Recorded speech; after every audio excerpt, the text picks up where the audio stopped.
Assalamualaikum warahmatullahi wabarakatuh. Yang terhormat Bapak Suhardi, Magister Pendidikan selaku dosen pengampu mata kuliah Bahasa Indonesia. Yang saya hormati teman-teman Prodi Manajemen kelas RPB, dan yang saya hormati pula buat semua yang sudah menyaksikan video ini.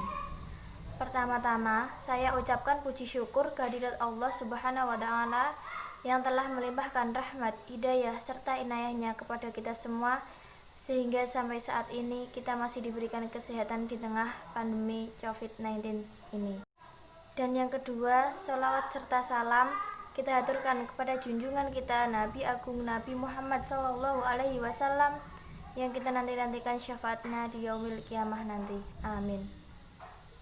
Terima kasih kepada Bapak Suhardi selaku dosen Bahasa Indonesia yang telah membimbing saya sehingga saya dapat menyelesaikan tugas video presentasi Bahasa Indonesia ini.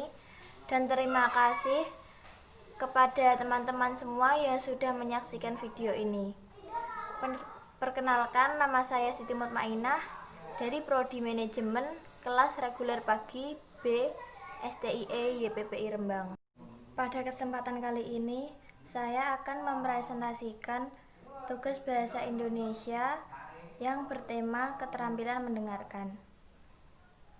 Subbab-subbabnya yaitu: yang pertama, pengertian keterampilan mendengarkan; yang kedua, mengenali berbagai tipe mendengarkan; yang ketiga, tipe-tipe dalam mendengarkan; yang keempat, langkah-langkah dalam mendengarkan secara efektif; yang kelima, dampak positif bagi pendengar yang efektif; yang keenam, mengatasi penghalang mendengarkan secara efektif; yang ketujuh, faktor penghambat dalam keterampilan mendengarkan; lalu yang terakhir yaitu cara agar mendengarkan berlangsung secara efektif.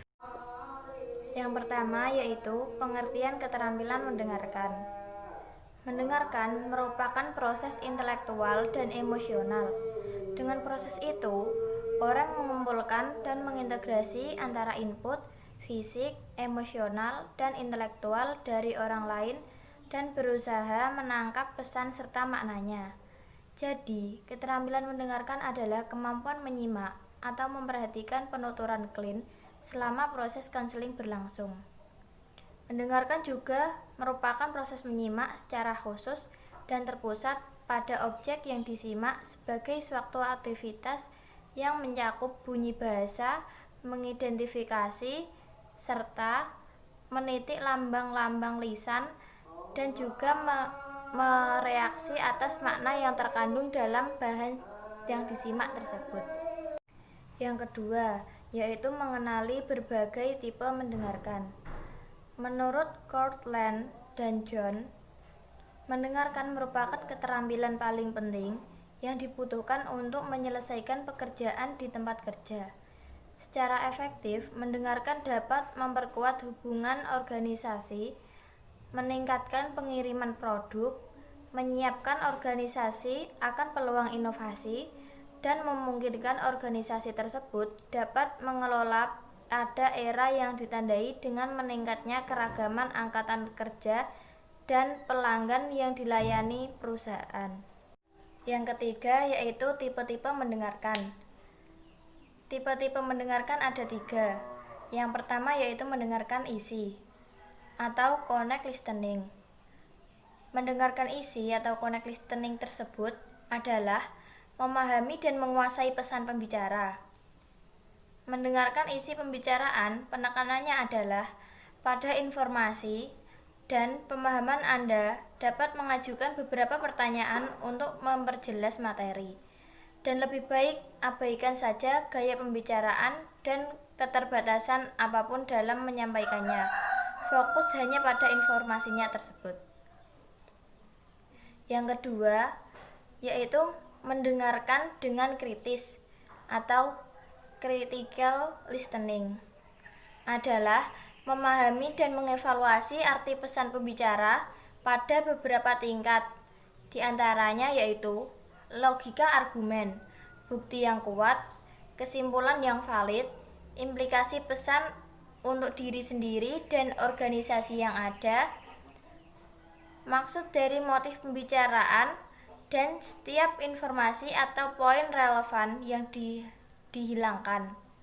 Yang ketiga, mendengarkan dengan empati atau empathic listening adalah memahami perasaan, kebutuhan, dan keinginan pembicara sehingga dapat menghargai sudut pandangnya terlepas dari apakah kita mempunyai perspektif yang sama dengannya. Selanjutnya yaitu langkah-langkah agar dapat mendengarkan secara efektif. Yang pertama, menerima. Anda harus memulai mendengarkan pesan secara fisik dan mengajui bahwa Anda memang mendengarkan. Penerimaan secara fisik dapat terganggu oleh suara bising, pendengaran yang kurang baik, atau kurang menaruh perhatian. Yang kedua, menafsirkan atau decoding. Langkah Anda berikutnya adalah memberikan arti terhadap suara yang dapat Anda lakukan menurut nilai-nilai kepercayaan, ide, harapan, kebutuhan, dan sejarah pribadi Anda. Yang ketiga, yaitu mengingat. Sebelum Anda dapat bertindak berdasarkan informasi tersebut, Anda perlu menyimpannya terlebih dahulu untuk proses di waktu yang akan datang. Anda perlu menangkap informasi tersebut dalam memori jangka pendek, kemudian mentransfernya ke memori jangka panjang untuk disimpan dengan aman. Yang keempat, mengevaluasi. Dengan diterimanya pesan dari pembicara, langkah Anda berikutnya adalah mengevaluasi pesan tersebut dengan menerapkan keterampilan berpikir kritis. Pisahkanlah fakta dan opini, lalu evaluasilah kualitas bukti tersebut. Yang kelima, yaitu merespon. Setelah Anda melakukan evaluasi terhadap pesan pembicara, Anda sekarang mulai bereaksi. Bila Anda berkomunikasi dari satu orang ke orang yang lain, atau dalam kelompok kecil, respon awal biasanya berupa umpan balik lisan. Dampak positif menjadi pendengar yang efektif. Yang pertama, pendengar yang baik akan disukai orang lain karena mereka dapat memuaskan kebutuhan dasar manusia untuk didengarkan.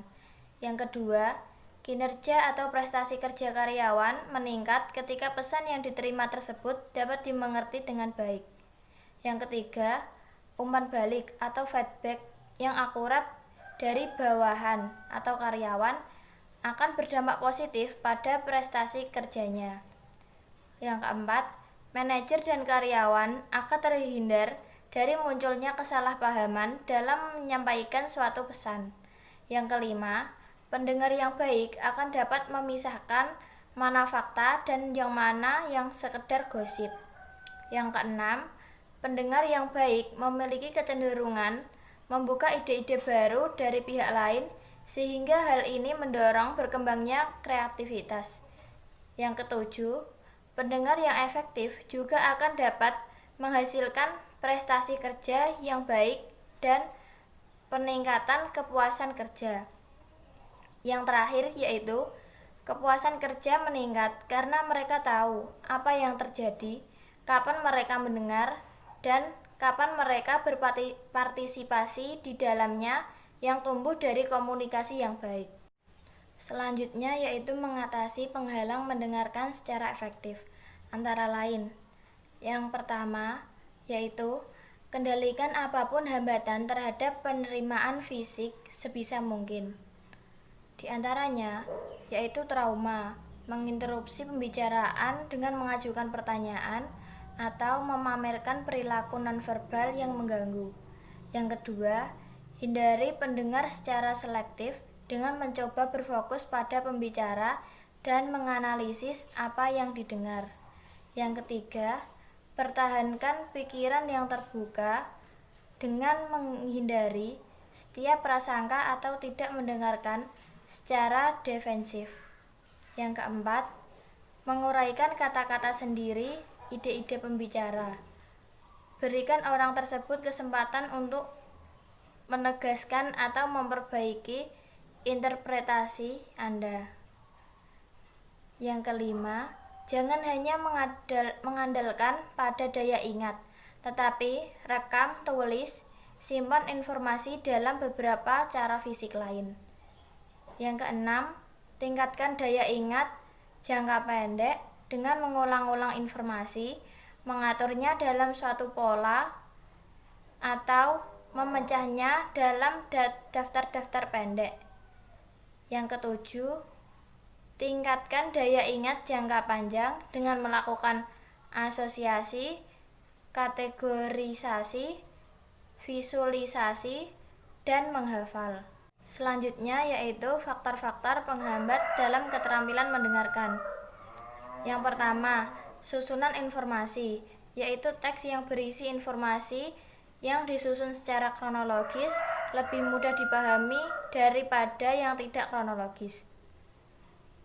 Yang kedua, latar belakang pengetahuan penyimak atau pendengar mengenai topik yang disimak. Yang ketiga, kelengkapan dan kejelasan informasi yang disimak. Yang keempat, jenis-jenis kata yang digunakan. Yang kelima atau yang terakhir, yaitu deskripsi yang ada dalam teks yang disimak. Yang terakhir yaitu cara agar dalam mendengarkan berlangsung secara efektif.